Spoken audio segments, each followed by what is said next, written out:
Assalamualaikum warahmatullahi wabarakatuh. Video kali ini kita akan membahas soal hutang pinjaman online yang katanya nggak sah jika sampai terjadi hal-hal seperti yang akan kita bahas di video kali ini. Hal-hal yang akan kita bahas di sini adalah sebuah pelanggaran-pelanggaran pinjol di mana ada sebar data, ada menghubungi di luar kontak darurat, dan juga ya intinya mencemarkan nama baik kalian dan ya terkait dengan data-data pribadi tentunya ya. Terus kemudian ada juga penagihan-penagihan yang kasar, merendahkan nasabah dan lain sebagainya. Yang mana ini sudah pasti dan bisa 1000% bisa dipastikan bahwa ini merupakan pelanggaran berat yang dilakukan oleh DC pinjol tersebut.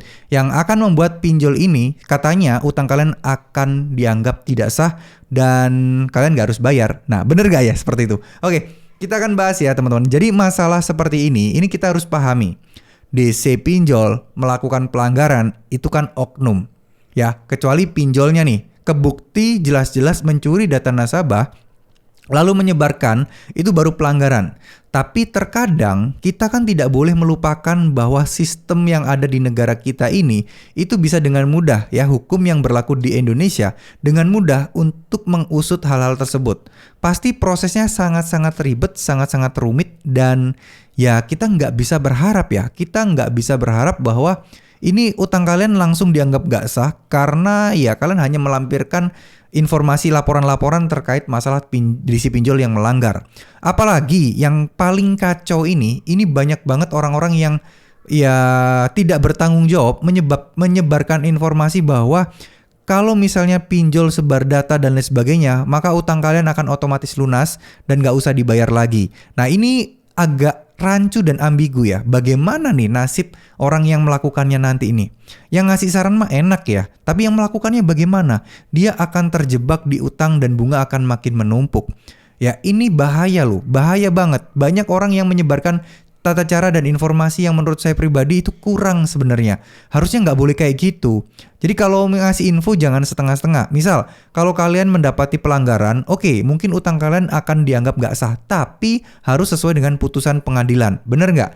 Jadi kalian harus memproses pinjol tersebut ke jalur hukum. Jadi bukan pinjol yang memproses hukum kalian, tapi kalian yang memproses hukum pinjol tersebut. Nanti akan ada proses penyidikan dan lain sebagainya. Dan itu membutuhkan waktu yang sangat-sangat luar biasa.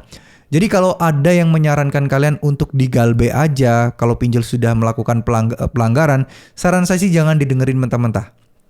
Baiknya apa? Baiknya kalian langsung laporkan, kumpulkan bukti, laporkan ke OJK, laporkan ke pinjol yang bersangkutan. Jangan-jangan ini hanya oknum DC-nya nih. Ya memang pinjol bertanggung jawab. Tapi kita itu sulit sekali untuk membuktikan bahwa pinjol ini yang melakukan pelanggarannya, ya. Tapi dengan prosesnya tersebut kita optimis sih, kita juga pasti menang karena kita posisinya adalah korban. Setidaknya dengan proses seperti ini, pinjol mulai agak segen lah sama kalian dan menagih-nagih kalian. Ingat ya, jangan pasrah begitu aja ketika ada pelanggaran, tapi kumpulkan bukti dan laporkan. Ya, itu jauh lebih baik dibandingin kalian pasrah dan menganggap utang kalian lunas. Itu jauh lebih rasional. Ya, saya harap sih teman-teman nggak terkecoh ya informasi-informasi yang beredar di luar sana. Ya pokoknya yang penting kita utang lunas saja kalau mereka melakukan pelanggaran. Nggak gitu ya. Oke, semoga video ini bermanfaat. Semoga ini bisa sedikit meluruskan ya hal-hal yang mungkin simpang siur yang terjadi di luar sana. Setidaknya semoga video ini bisa sebagai sedikit penangkal lah ya.